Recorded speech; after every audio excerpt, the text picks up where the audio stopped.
welcome to the 15th Ohioana Book Festival and the Story of a Life, which is a panel on memoir and autobiographical fiction.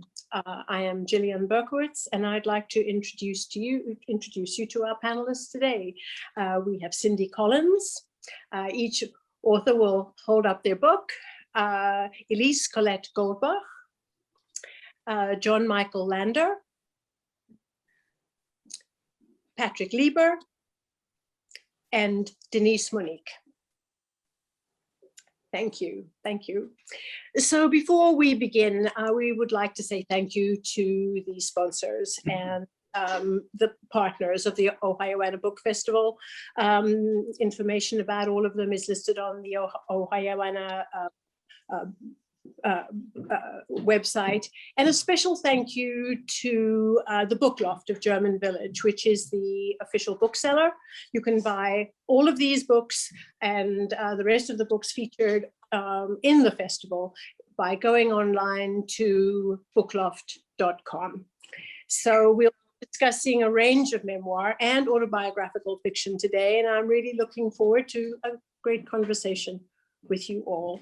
Now, full bios are available on the festival website, but by way of a bit of introduction, in alphabetical order, the first author is Cindy Collins. Cindy is the author of Born Under the Gaslight, which is a memoir of her life living with mental illness, and most specifically borderline personality disorder. She's been on a radio show, It Matters, with, is it Kelly Cords? Kelly Cords, correct. Right, in the Dayton Daily News and Sway.com. She's been a guest speaker on the psychology of victims and of crime and violence at Iona College. And Cindy hopes that her memoir will inspire others who are battling mental illness. Our second panelist is Elise Colette Goldbach, and her book is Rust, a memoir of steel and grit. Elise received an MFA in nonfiction from the Northeast Ohio Master of Fine Arts program. Her writing has appeared in several magazines and journals: Plowshares, Western Humanities Review, Alaska Quarterly Review, McSweeney's Internet Tendency, and also the Best Essays of 2017. She received the Plowshares Emerging Writers Award and the Walter Rumsey Marvin Grant from the Ohioana Library Association, which is given each year to an Ohio writer of promise.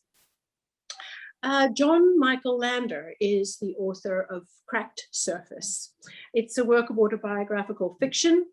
As an athlete, he endured sexual abuse from coaches, benefactors, and a medical team that resulted in years of depression, anxiety, even suicide attempts. He has had a varied career in film and national commercials and on New York stages. He's taught high school and presented an athlete silence at the TEDx Dayton 2018 convention.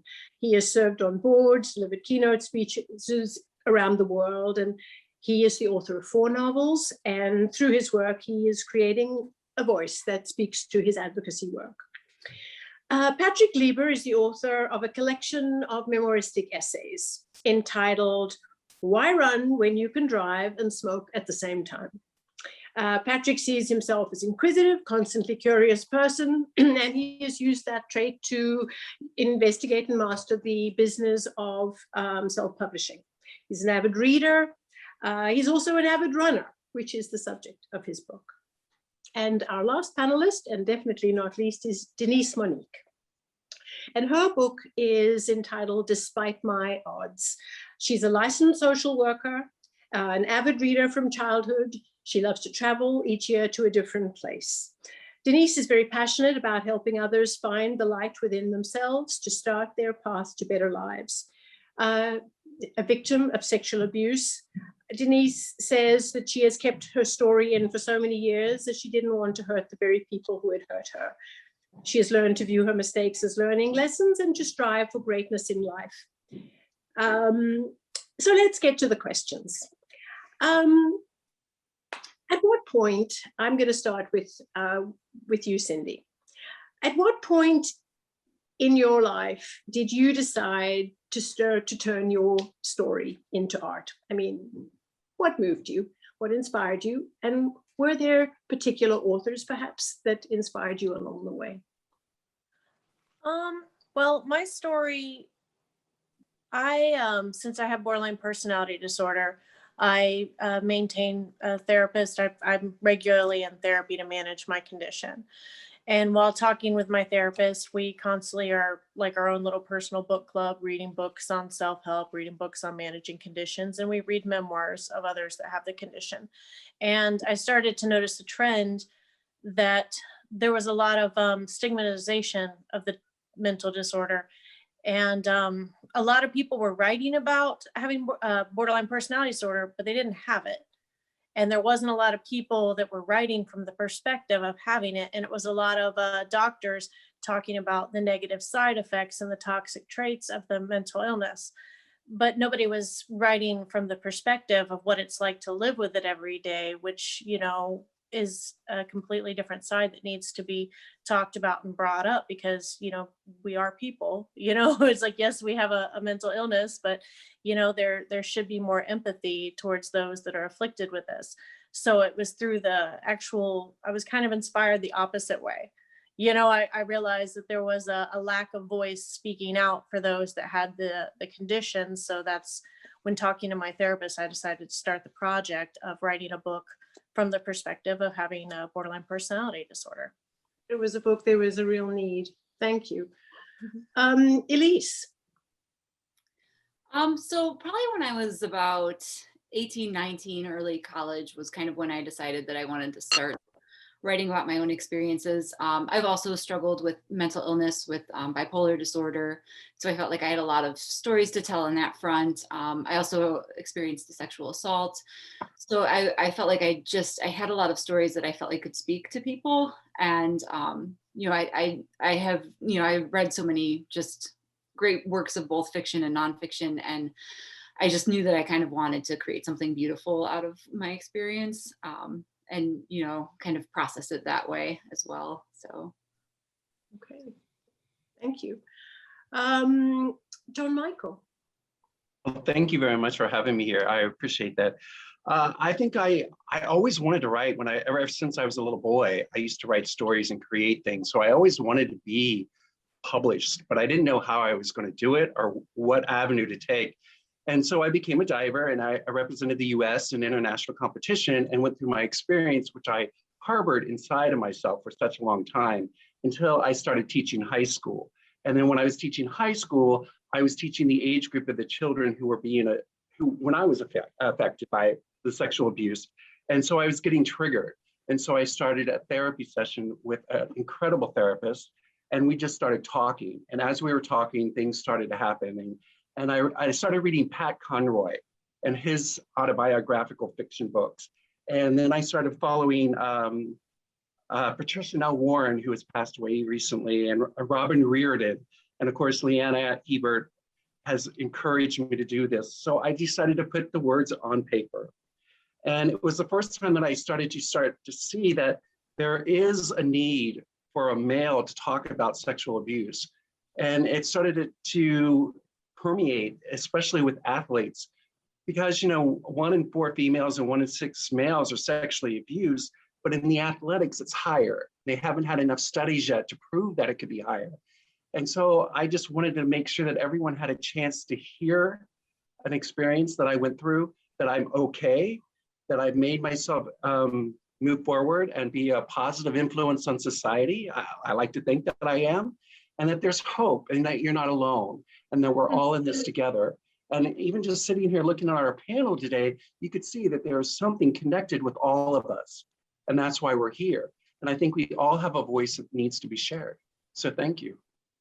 Thank you. How about you, Denise? I don't have much of a voice today, literally. However, my story resembles John's quite a bit in terms of, I love reading growing up. I love to write. I just felt like what I went through could help someone else. And the story had just been, burning inside of me for so many years. And it's just saying, free me, free me. And I'm so glad I did. Thank you. Mary Carr writes a lot about being sort of, haunted into writing or haunting onto the page. But Patrick, your approach and where you're coming from is different. And so tell us about what, moved you and when you decided that you wanted to write Memoir. Sure. And thank you for including me in this fine group. I'm amazed by everybody's stories here, and mine is a little different if you think about it. I'm a business professional. I have always loved business. I knew I'd be in business when I was in school. I wasn't thinking I'd be a writer. I never thought I'd do that. But I started running competitively when I turned 18, and I'm still going. My joints are a lot sore now, more sore, and but I'm fortunate that I could keep going. And over those years, I've collected a lot of what I think are interesting, amusing, and many times embarrassing stories and situations that I found myself in while running. I've shared those stories over the years verbally, telling them to people, anybody who would listen, mostly runners. But then I've often been a curious person, and I like to challenge myself and step outside my comfort zone and take a risk. And so I said to myself, I wonder if I can put this down in writing, these collections of stories, and put it down and hopefully have the same impact that I do when I tell the stories. So I did it. That's what motivated me. Everybody that I've ever worked for in business, I usually have a takeaway from them. And the one person that I can remember once said to me that the older they got, the less they realized they knew. And it's always struck me as challenging me to do something I've never done before, experiment and learn something new. And so I went into the self-publishing business, if you will, and published my first book. So I'm proud of that. Thank you. So, this is you've spoken to the, I don't know if this question is a bit repetitive, but, as you will all agree, when you write a book, it is no longer a journal. It is, it's elevated in a way, and you're asking people, it's more shaped, it's framed, and I don't know if any of you have read Evelyn White, but in her writing workshop, she would say, "Why did you invite people here?" So, what is the most important theme that you really want to get across? Just be brief, here, the takeaway, the theme that you really would like to get across. It might be more than just one. I know that so who would like to answer that? Can I start? Okay, John Michael. I think that the takeaway from my book is the fact that no matter where we have started out or whatever has happened, whatever experience, traumatic or whatever it is, does not determine who we are in the future. And so that we can take what has happened to us and change our actions and become whatever we want to be and be able to give back and help others. Okay, thanks. Cindy? A message of my book, it shows the science behind the fact that, when you deal with something such as child abuse, the impacts of that does follow you into adulthood, and it creates struggles that you have to work towards balancing for the remainder of your life. And a lot of people don't realize the long-term effects that come with, growing up with abuse. Okay. Elise? Yeah, so I had a writing professor who always said, you should be able to summarize any memoir in one word, or have one word that you're focusing on. So in the writing my book, that word was faith. I talk a lot about spiritual journey, but also mental health journey, and having faith in oneself, faith in our ability to connect with other people, faith in ourself and in our own journey. So that would be my one word. Okay. And Patrick? I think of being able to laugh at oneself, so Mhm. important. I mean, we take life so seriously with all of the media events around us and such that I just think it's so fascinating to reflect and sit back and laugh at myself. And I think that's a good quality of a person, if you ask me. Is anybody who can laugh at themselves is probably going to get along in life pretty good. Okay. Denise? Self-love. Mm-hmm. Yeah. So my next question is about how you developed your story. So did you choose to go for a gradual development of your story? Is there a very dramatic turning point?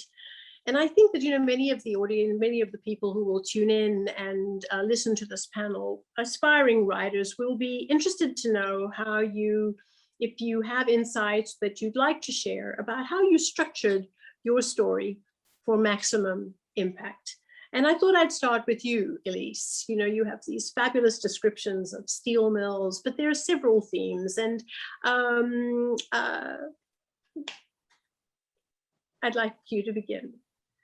Yeah, so many aspects of the book I was actually working on before I started working at the steel mill, things about my life beforehand, the religious faith, the mental illness, things like that. But I could never get that book to work out. I could never figure out the structure of that book.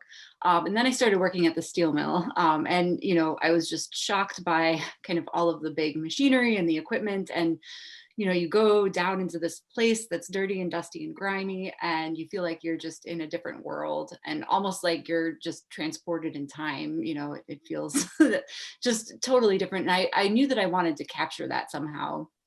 And so I started working just on an essay about the steel mill, and it just kept getting bigger and bigger and bigger. And I let someone read some of the writing, and they suggested, why don't you kind of start combining some of the steel mill things with the other writing that you were doing before. And so then it kind of became like, the steel mill is such like a strange world to most people that, you have to kind of give people an introduction to that world. And so it seems to make sense to kind of follow like a pretty linear pattern of my own introduction into the steel mill, then while kind of, shifting back and forth in time and with the kind of backstory and things like that.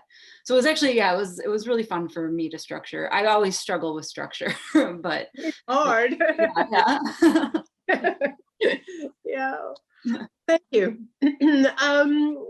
Cindy. For me, I just wrote. I just sat down one day and started writing. My intention, it was to write a book, but I never thought I would publish it. I was just writing just to write it. And as I was going through the process, my therapist was like, reading chapters as would crank them out just to kind of monitor to make sure it was going to be beneficial for my mental health. And she was like, I think you have something here. And I'm like, well, what kind of therapist would you be if I told me I did a bad job? It's like, and she's like, would you mind if I show this to some of my colleagues? I was like, sure. And then she started bringing me all this material back from them, saying they expressed interest. They wanted to write a foreword. They wanted to endorse this, that this is something that they were highly interested in because it gave them, therapists and social workers, it gave them the insight into the mind of someone with borderline personality disorder. And at that time I was like, oh, okay, this is actually going to be a legitimate book. So I was like, I probably should get an editor. So it's like, and so, but for me, it was just sitting down and what I wrote just came out naturally. So Mm-hmm. it was more just like a cathartic experience. Okay. John Michael. Well, mine started out kind of similar like Cindy's. It was in therapy, and the therapist just asked me to start writing scenes to try to remember, because with childhood sexual abuse, as many of us will remember, we have blocks. There are totally dark spaces we can't remember. So it was actually an exercise to try to do that. And so for this book, Cracked Surface is the second book in a series called Surface Tension. And I wanted to write about my Hollywood years, and I wanted to focus on how behaviors repeat themselves unless you get help.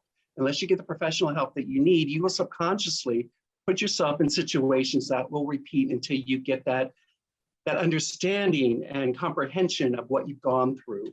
And it's a long-term effect, and sometimes we may not even notice or remember that we were abused until much later. And so I went in to start writing about it, and was going to be focused on a girlfriend of mine named April Audia, who's an actress, but the book kept stopping. It just would stop. It'd go so far and it would just stop, and it wouldn't go any further. And through therapy, we realized that there was a whole incident that happened as freshmen at the university, which was the pinnacle point that I needed to talk about. And once we started, like an onion, peeling those layers back and discovering the different elements of what that event was what breathed the story to start coming forward. So basically, what I wanted to do was show how my mind would flip-flop like a boomerang in a way.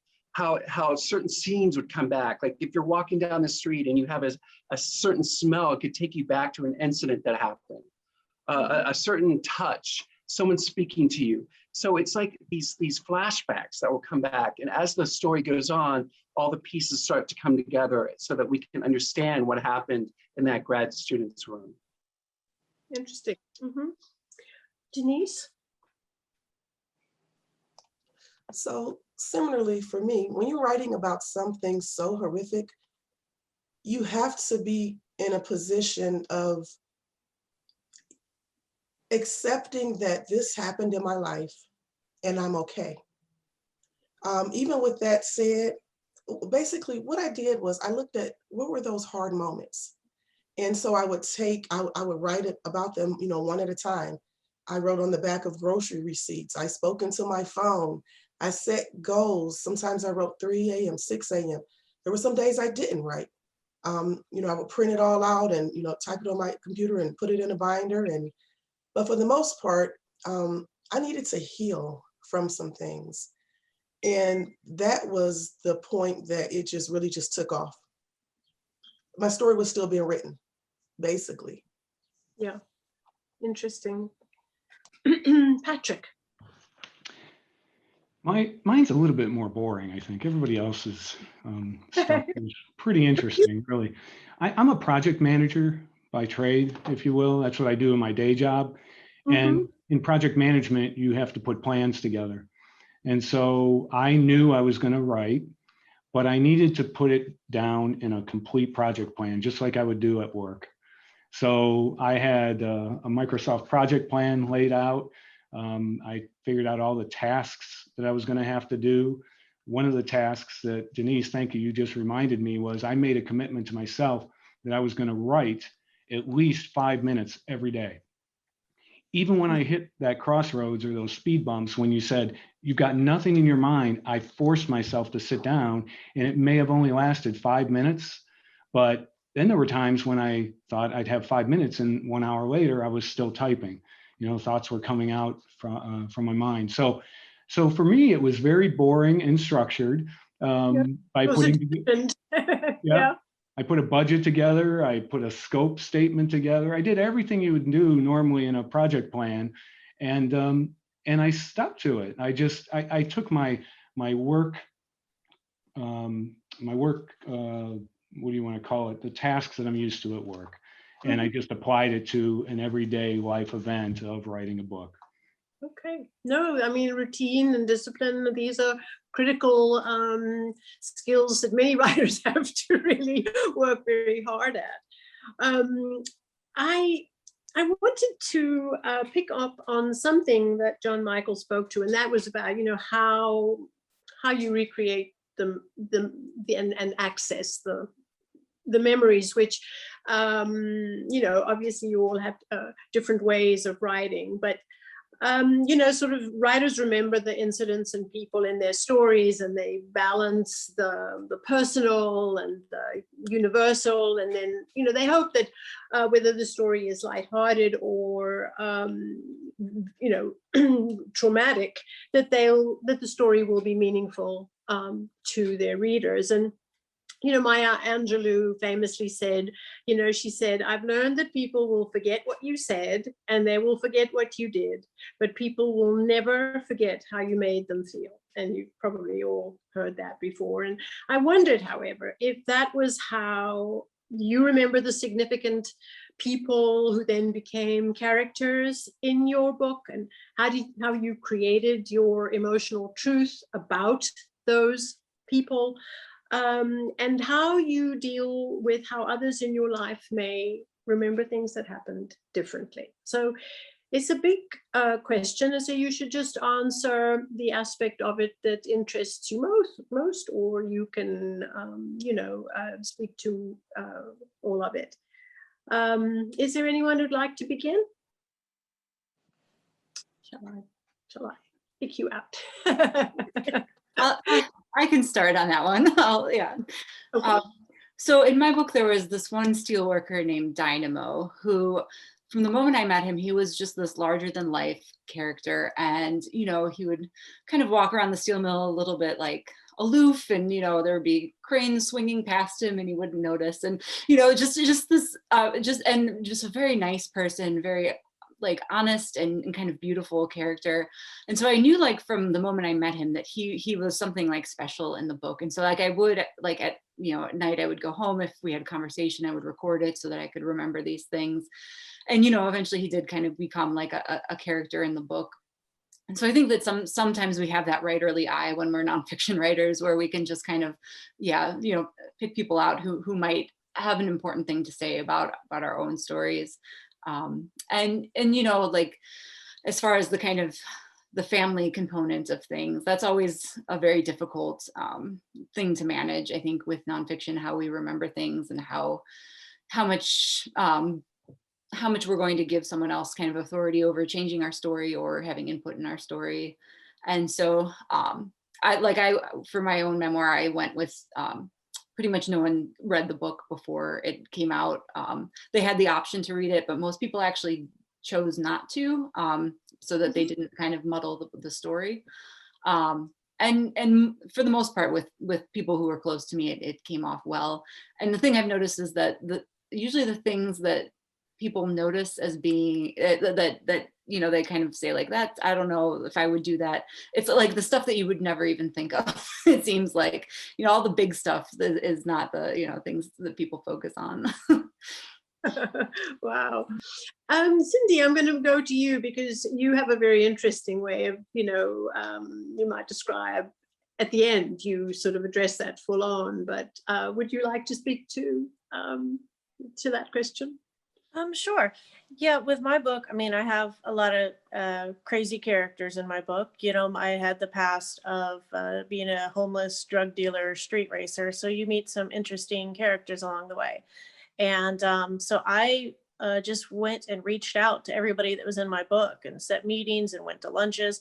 And I was like, this is what I'm doing. This is how you're portrayed. This is what I'm writing about. Do you want to change your name? Do you not? And they're like, well, are you changing your name? I was like, no. And they're like, well, just leave my name. I know I'm crazy. I own it. And it's like, and they're like, I was like, are you okay with this? And they're like, yeah, it's fine. You do your thing. And it's like, most everybody referenced in my book, I'm very fortunate because I come from an abusive family. My friends have always been my family. So to put them in a book, they were ecstatic. They were like, oh, I'm immortalized. I always thought someone would write something about me. I just never thought it'd be nice. It's like, so, but they were like really nice. And then they would actually jog my memory on things. They're like, oh, are you going to put that story in? Or, oh, you should put that story in. I'm like, oh, I forgot about that. And so it's like, we'd have these brilliant conversations about our past, while we were catching up and remembering how things were. And so, that was kind of interesting too, because it was almost like a collaboration of us all discussing our past and all these crazy stories that we had to share. And at the end, it's, when you do come from trauma and you have PTSD, you struggle with memory gaps and things like that. So, I could write about specific events, but not all events. And it was at the end, I did summarize on, everybody has their own version of their events, but this is mine. This is my story. This is my tale of how I felt, during this whole time frame. Okay. Is anyone who'd like to go next? Here, I'll go. Oh, Denise, are you ready? Yes, yes. Basically, I talked with my parents prior to writing my book. My dad was okay with everything. He said, you know, whatever you want to tell, I support you, I love you. You know, I talked about my dad's drug use, the womanizing behaviors and things, abandoning the family. He was fine, he loved it, bought tons of copies. My mom, on the other hand, was not so happy with the book. I talked to her before it was released. I explained to her, you know, that she and I knew what took place, and I wanted to be honest about it. I told her the purpose of me writing the book. I told her I was happy about the relationship we had at that point. She was fine at that point, but I gave her the book, and then I went on vacation. My mom didn't talk to me for months after that. And when she went through the book, you can tell that she only picked out parts about her. She never read it to this day. She didn't read the entire book. Even, I'm not going to tell it, but we repaired our relationship. Another part is the most difficult chapter for me was about the rape that took place. And we talk about the Black spaces. I always think about, I'm old school. I think about a file cabinet. It's like in my head mentally, there's a file cabinet and there's a bunch of papers in there, and the papers are hanging out of the folders. But I've taken all kinds of locks and put it all over this file cabinet, and there's dust there and there are chains all around it. Well, all that in my mind is what was in that record downtown at the courthouse. I decided if I want to really impact people, if I want people to really know what I went through, I had to open it up. And when I opened it up, I actually read the transcripts of the hearing. And even like my mother in particular, just learning even more truth really hurt. It hurt. Very, very powerful part Yes. of the book. Yeah. John Michael. Well, I want to echo what Denise and Cindy said. I had issues where I was not able to reach people who are in the book to be able to use their real name and ask for permission. And so that's why I went into the fiction situation, so that I could get around that. I think the thing with my book, and I knew that when I decided that we were going to put all these memories into a book format, that there had to be love. Love had to be a part of this book somehow. And so when I look at my mother, and my mother was a very big part of this book, if you read it, there's still this love, this admiration that I had, even when she was staring at me and I told her I didn't want to go with the professional that drove up the driveway, and she slaps me across the face and said, you go, this is your job, you got to go. There's still love the way I looked at her because she was my mother. Was there anger? Yeah, there was anger and confusion and all that stuff. But as the book goes on, and I think that's the thing that I really wanted it to be, is that there was hope. There's always hope, no matter what was going on to the main character. There was hope that he was going to get through it. And I think that was the thing that I really wanted to express to everybody. And I hope that that's what I got out. People have told me that they felt that way. But I would like to come back to the fact that my mother, when she read it, she finally came to me and we came back together, and she basically told me her story of what had happened. And I remember before I even decided to publish it, I kind of asked her, and she said, John Michael, this is your story. Everybody else can write their book if they want to tell their side of the story. You write your book. So I went ahead and did it. And then, of course, later on, after it was published, she read it, and she began to tell me her side of the story of how she was groomed by the professionals who convinced her to hand me over to them, and how she was manipulated by the coach and all this stuff. So it was really eye-opening, and it has brought us closer together than we were for many, many years. So thank you for asking that. So Patrick, of course, your story is very different. You are at the center of it, although we do find out you have, family, wife and daughter and so on. So there are the different sort of yous at different times. You can choose how, how you sort of created, just because you span a lifetime in your book. No, you're right. I had to recall the memories. Some of the details were a little bit gray. Many times I would ask my wife. My wife, Kathy, and I have been together since we were 15. So she's been to all the races I was at.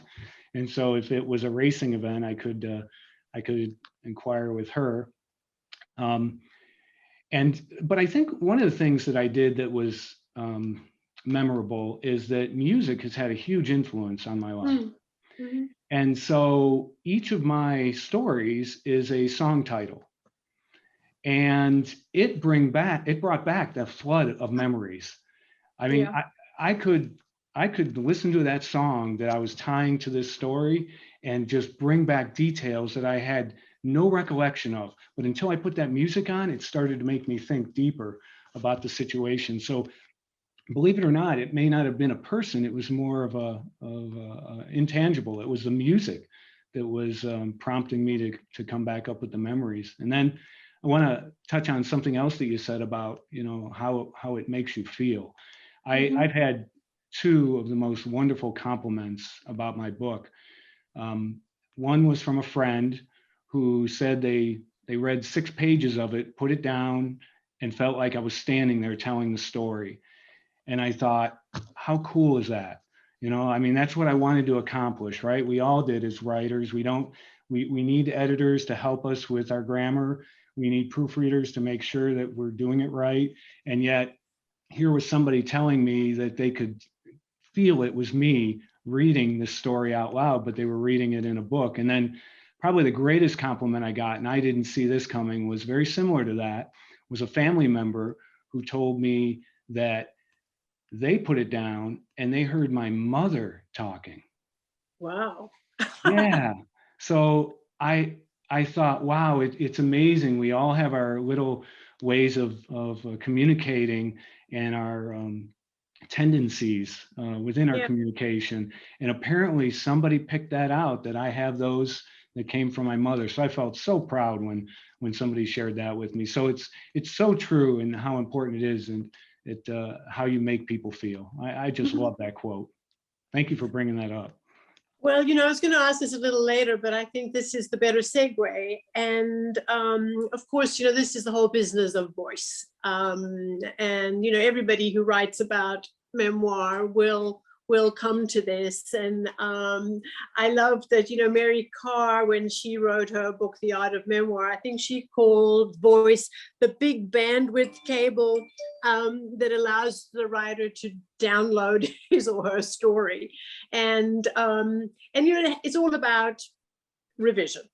And so what I thought I would like to, the hallmark of a successful memoir, and to a large extent, a piece of autobiographical fiction as well, is the voice. You want to spend time with this person telling their story.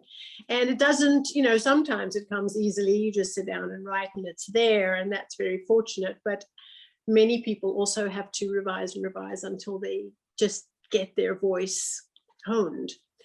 And I wondered the ways in which you all worked towards that, struggled with it, or if it came very easily.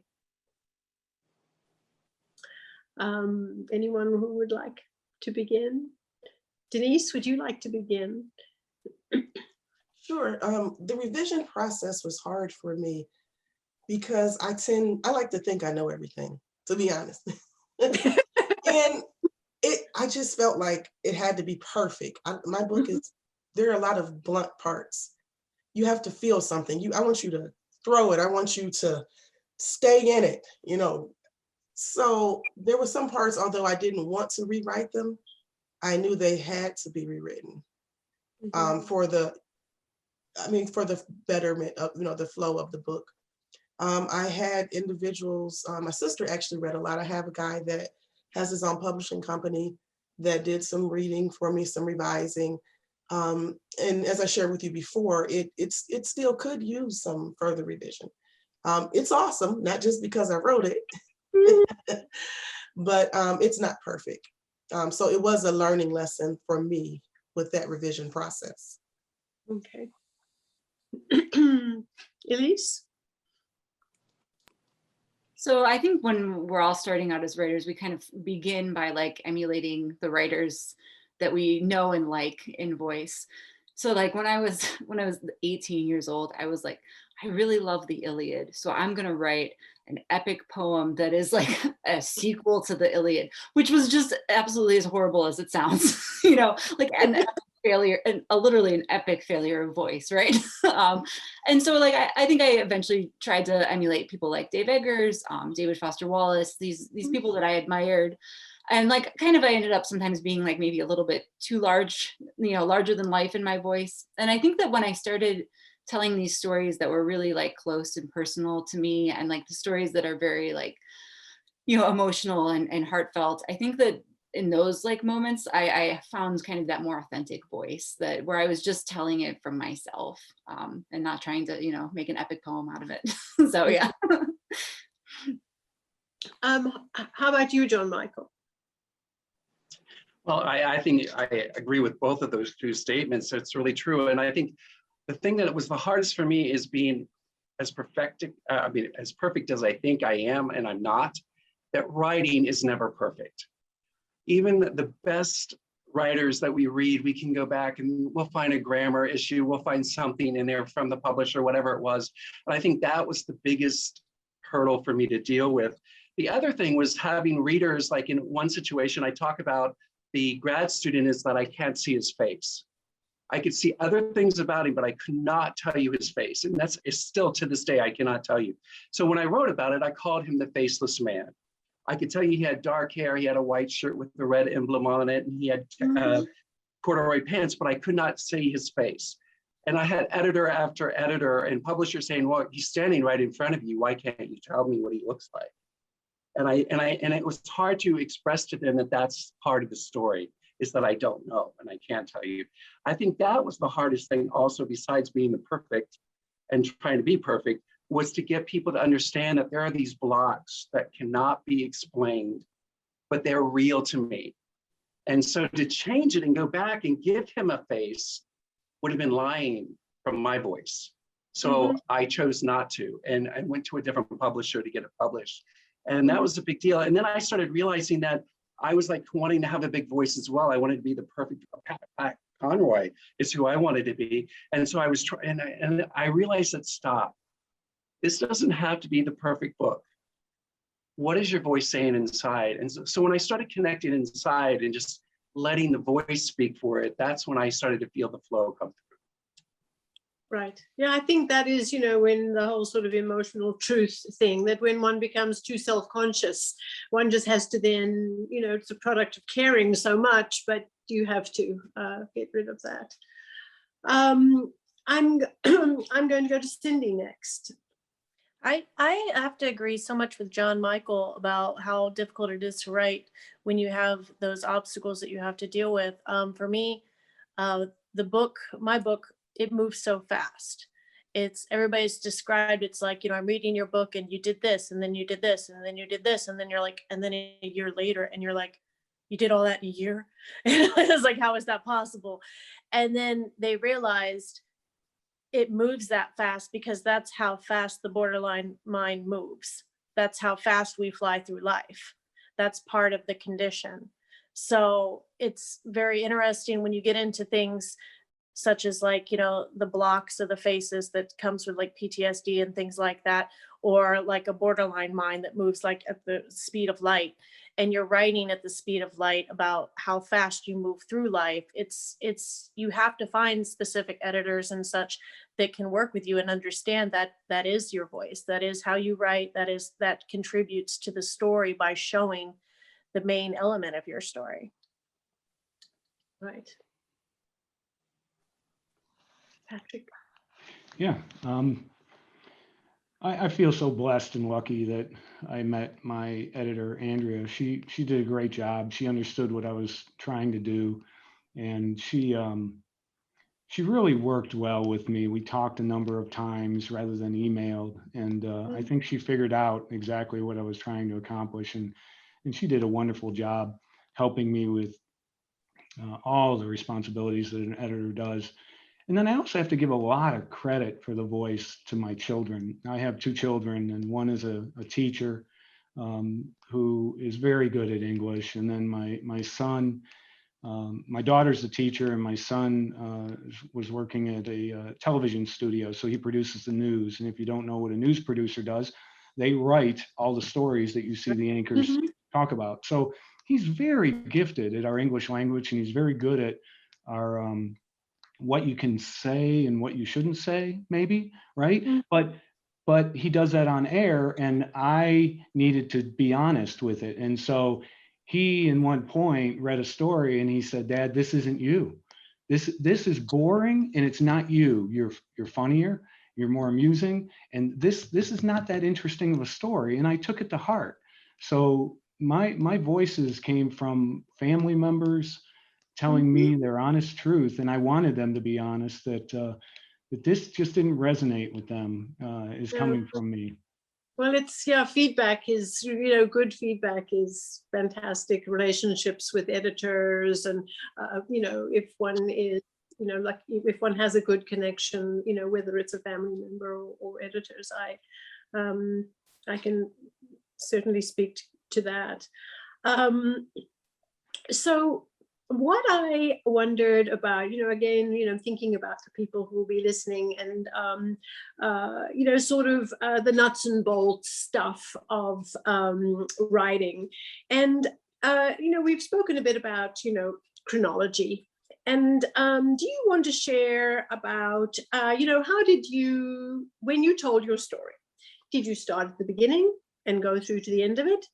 Did you start with a compelling anecdote or scene or depiction or moment, and then, work back? Did you know what the ending of the story was going to be when you started out? So, I mean, in terms of framing either a novel or a memoir or the arrangement of a group of essays, John Michael, would you like to start? Wow, that's a tough one. That's a really difficult question to do. Oh, thank you. I get to go first. All right. I think the way that with my story, it was almost like I knew that I wanted to grab the readers with an incident that happened where I found myself, where this whole story would have begun. But that's basically almost in the middle of the story. So I take that scene and I just put it like a prelude right there at the beginning, so that it will lead in, so that it comes back to a flashback. Everything builds back up, kind of like a crime story. So we see the crime happen, and then we go back and we find all the backstories behind that. And I think that's how it worked for me. And towards the end, the book is really not done, because it's going to continue into the next book. So it's a series. So although the book can stand on its own for what it was about, it will lead into the next one. So I don't know if that answers your questions, but it kind of just evolves. Yeah. So you had a scene, and then you had a series of flashbacks that, in terms of how you framed your story. Elise, how did you choose to do it? Through a lot of tears with all writing. The first sentence was always the first sentence, but it went through like so many different drafts. And so like the last paragraph was like written midway through the failed third draft of, so it's a lot of like cobbled together things. And I developed the structure with a lot of help from like my agent, and like we kind of like worked together, with me kicking and screaming all the way, to try and, get the thing, have an arc within the story and everything. So yeah, it took many drafts to kind of land on that structure, I would say. Okay. No, it all works together very well, and it's a complicated structure, but it really keeps the reader going. So you've got some good advice, obviously. Denise. So initially I started somewhere in the middle. And as I started to put it together, I realized I'm a product of my parents to an extent. A lot of my childhood is based on how their success or lack of.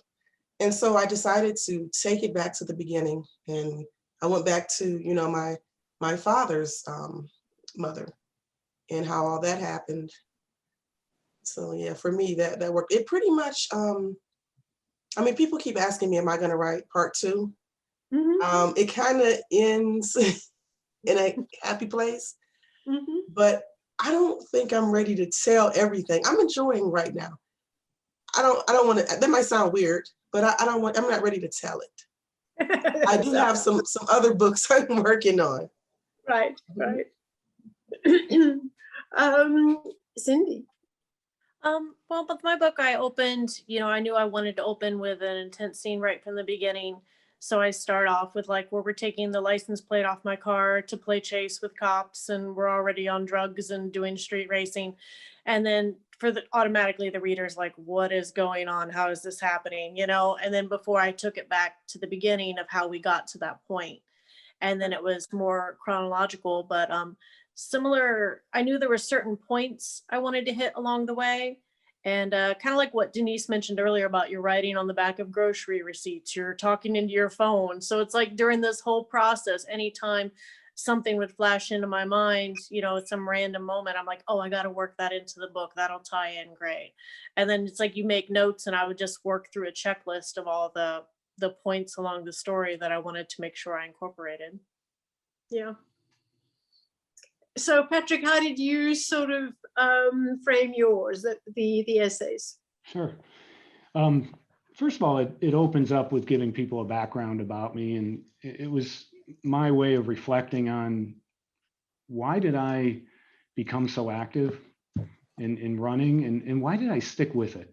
What is it about dedication that I realized at a young age? And so that's how my book starts off. And then I think the 23 stories, excuse me, are random. They really are. My editor, Andrea, helped me with, she wanted people to think what will make them turn the page, which everybody's heard of before. So she helped me with that. And I pretty much went with those recommendations. I really did. So the flow was what she sort of gave you feedback on. Yeah, right. Yeah, she gave me a lot of feedback on that. And then I also, even just the title of my book, and thank you for the smiles. I saw them when Gillian read that off. But the title of my book was also very important to me too, because I wanted it to catch people's attention to pick up the book and just wonder, what is this about? The title of my book comes from a coworker of mine who actually asked me that one time, seriously, are you crazy? Why do you run when you can drive and smoke at the same time? So it was meant to be lighthearted in the title, and the stories are meant to be lighthearted. And hopefully they just go in a good flow, and the order of them makes the reader want to come right back to the next story. Yeah.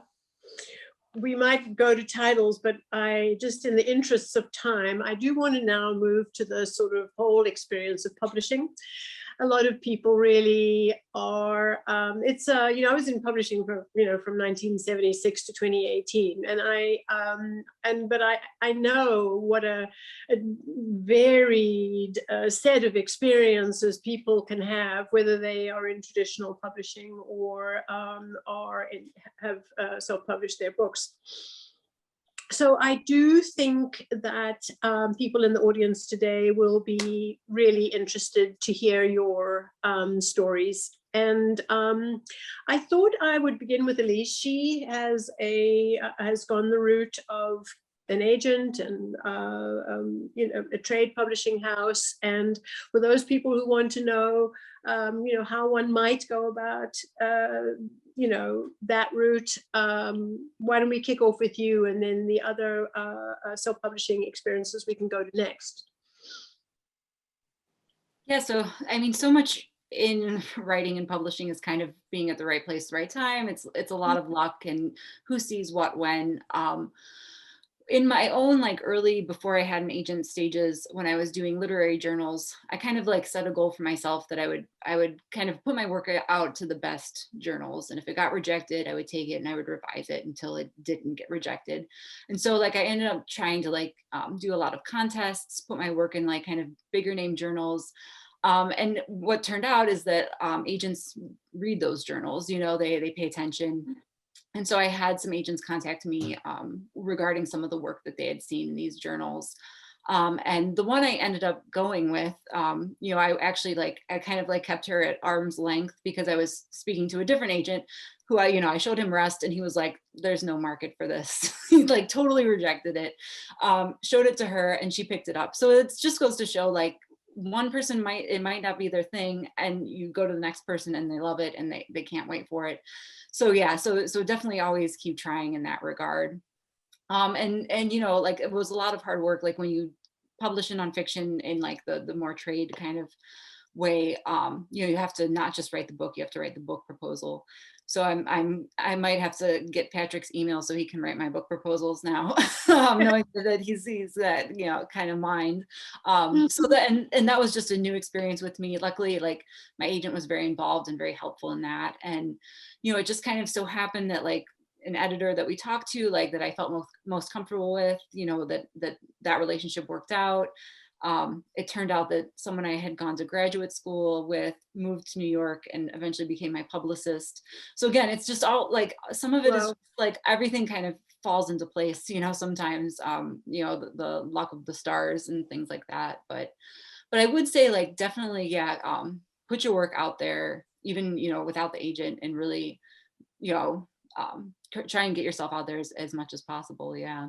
Because that's kind of eventually what did it for me. Yeah, no, it's true. I mean, that is one of the ways in which, you know, editors are, you know, looking for the kind of work that they like, or the kind of work they feel they're best equipped to market, and best equipped. It's not only about making money, it's about wanting to do the right thing by the book. And not, you know, you don't want to disappoint an author, and, you know, you need to feel you have everything in place.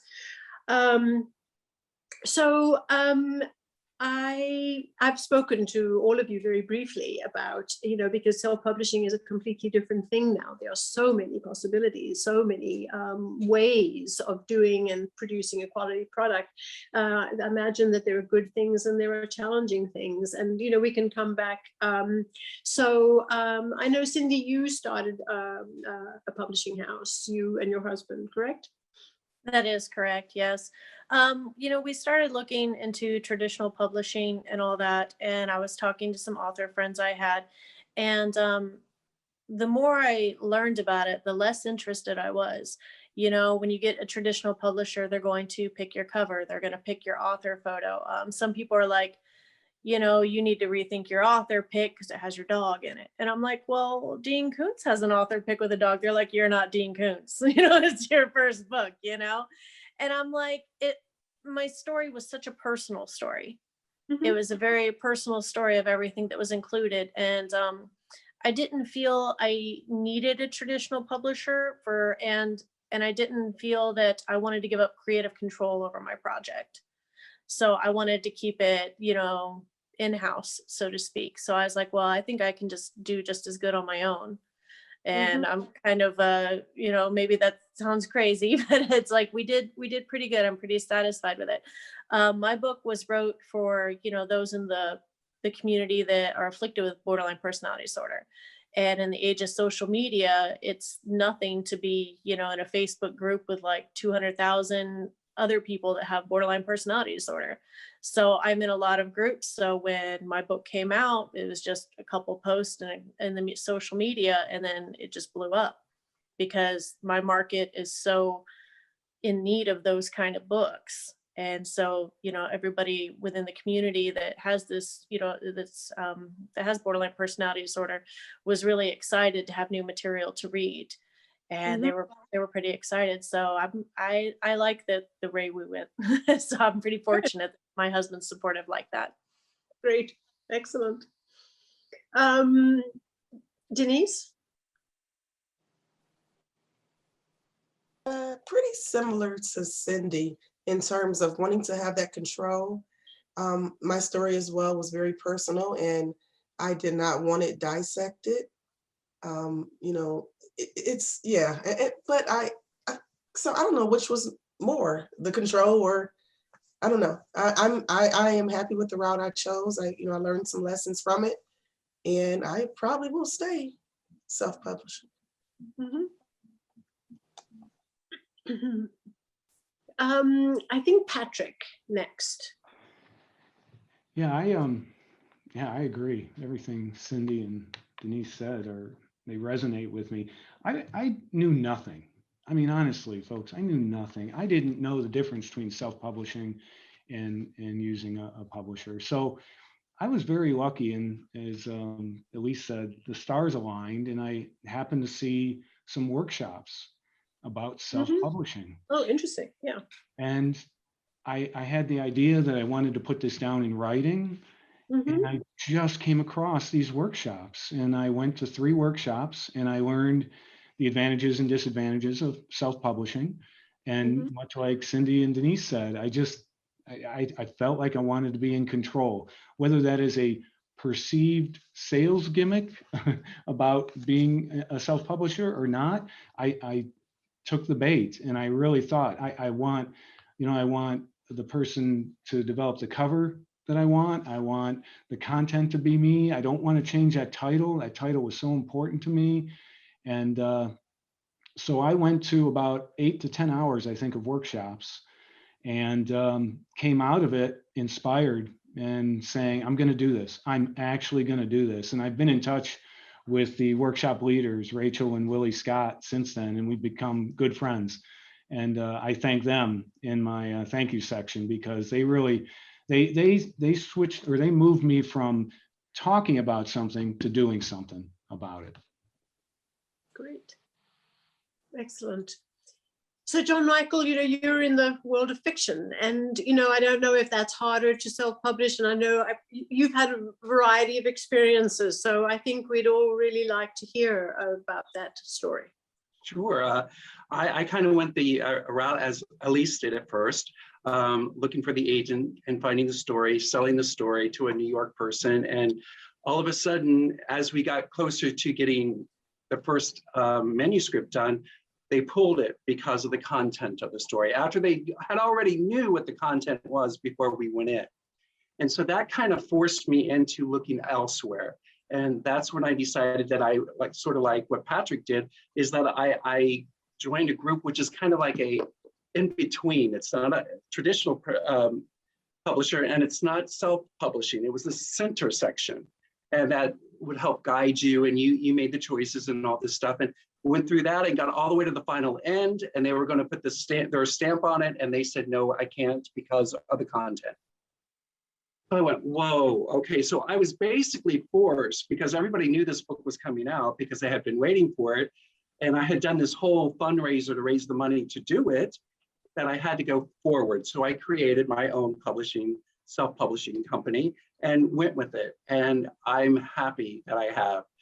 I feel the story needs to be told, and it wasn't going to be told any other way, or else it was going to be watered down and changed to fit what these other people's ideas were, and not what the true story was. So yes, it's difficult to self-publish. I think it's also difficult to go traditionally with all the rights and the money coming back to you. Where does it go? How much goes the agent? How much goes here? All that kind of stuff. So there's give and take both ways. It's what works best for you is what's going to make it happy. Yeah. So any particular advice from the self-publishing people as to what you would advise? Any sort of if you could do it again, is there something that any mistakes you made, or any advice you'd give anyone, or not really? John Michael? I would say trust your gut, trust your heart, and make sure that you're telling your story, and not try to become a Pulitzer Prize winning author. Tell your story and let the story live. And once you are allowed to do that, it will go where it needs to go. And the right people will find it, just like Elise did, that the stars lined up for her, and that's her journey, and that's perfect for her. Unfortunately, mine had to go a different route to get my story to be shared. So follow your gut and be true to yourself.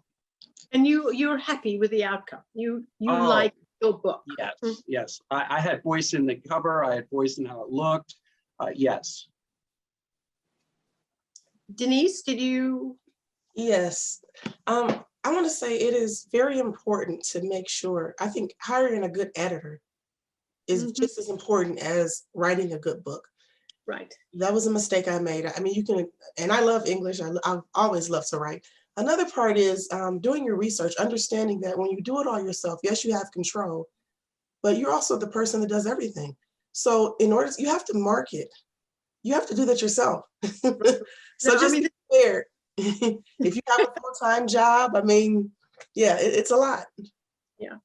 No, I mean, I'm glad you mentioned that, because there's a lot to it. And when, the final manuscript is in, that's when the whole new part of your work starts. And it is, feedback is important. Yeah. So I think it is important to mention that. So there is one other thing that I wanted to mention to you, and that to ask you about. And you are kind of in the class of of having published in the time of COVID, and it is a very unique time to have published a book.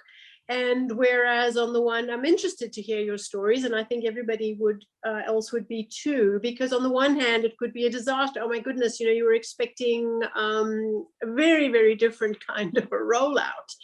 But on the other hand, maybe people had more time to read. I don't know. Are there any of you who would like to speak to? And there's no right answer here. Okay, it's just I'm really interested to know what your experience has been. Would anyone like to begin? Cindy? I released my book in March, like right when the pandemic hit and everything. And I chose to release that because of the pandemic. So I viewed it, I guess that's trying to make it positive out of a really bad negative. But, me and my husband were sitting here with no income. We had no income. Our jobs laid us off. Everything was shut down. We're worried, how are we supposed to pay mortgage? What are we going to do? What is, coronavirus? It's like, it was a lot of uncertainty, and it was very scary. And I realized if that's what we're feeling, a lot of other people are feeling that. A lot of other people are worried about money. They're worried about jobs. They're worried about what's going on in the world. And I thought, my book, it ends with a strong message of hope. And I was like, that's what we really need right now. And so for that week, I released my book for free, just because I thought, how can I possibly justify, asking people to pay for a book when we're all sitting here on lockdown with no jobs, no income, no nothing. And I thought, this is my way to give back. This is the time where I can really help people and give them what we all needed then, was hope that we were all going to get through, in a nice distraction to take our minds off, even if just for like an hour or so, to give them a book to read, just to take their minds off of it. Mm-hmm. Wow, that's great. It is. Patrick. Yeah, I had an interesting situation because I ran more miles during the pandemic than I had in 20 years. So not only did I physically run more miles, but I was excited about the book. I thought that it would sell better because people were going to read more. I don't know if that really was the case, but it opened my mind to other marketing ideas that I didn't really think of. As somebody mentioned earlier, I joined a couple of Facebook groups, of running Facebook groups, and it's really easy to talk about your book in those groups.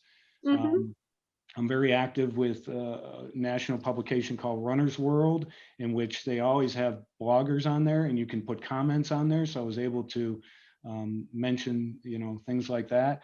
And then, I had one other thought that's escaping me right now, but I like what Cindy said about giving books away. You know, one of the disappointments was somebody taught me that I should go to races and just randomly hand out a half dozen books.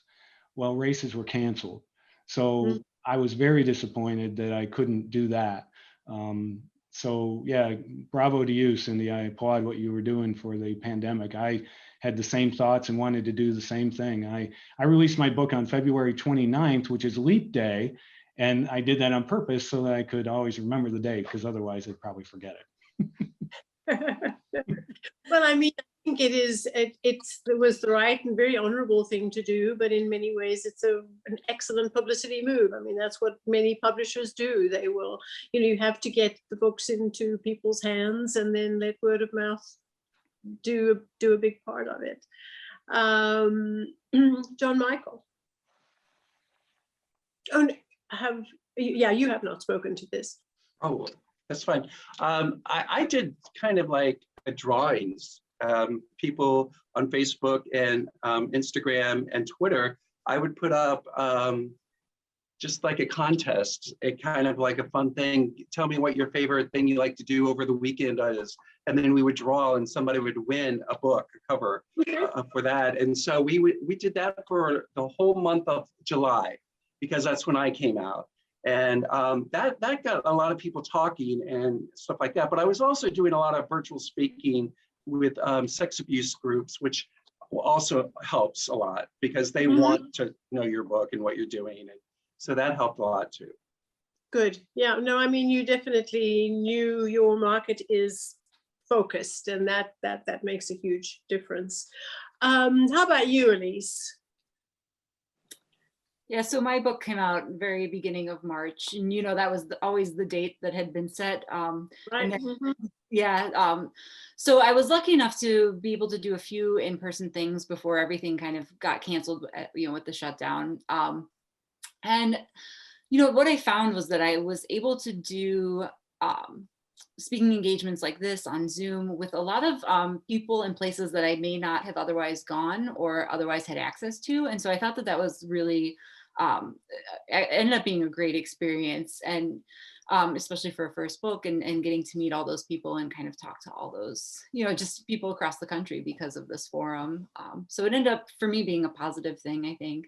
Yeah, I mean, you know, I think that the days of, you know, huge, you know, author tours are kind of not necessarily over, but much diminished from what they used to be. And so I think the transition to, you know, sort of Zoom, and I think a lot of that will linger. It is not as the same as in person, no one can ever say, but still, it is, it has its place, and you can be in a lot more places. So Denise, how is it for you publishing at this time? Yeah, initially, I actually was in Delaware when it first started. I had events lined up, and all of a sudden I get an email, it's canceled. And so I was angry, I was selfish. You know, honestly, I didn't imagine the pandemic would become so big. But I got creative, and just like Elise stated, you know, joining online things, online groups, I started searching across the US and marketing all over the place. So I took advantage of that. Good, good. Well, it turns out that we're out of time, and this has been so pleasurable for me, hearing all of you and hearing about your books and your opinions about writing. And I want to thank you. Thank you very, very, very much for participating. And I want to speak to our listeners and remind them that the very, very best way to support authors and writers is to buy their books, and to encourage you to go, you know, to bookloft.com. And thanks again to the festival sponsors and partners. So please check out the Ohioana website for the other programming, and I really hope this is going to be a terrific book festival. Thank you all so much, and best of the book. Thank you. Thank you. Bye-bye, have a good time.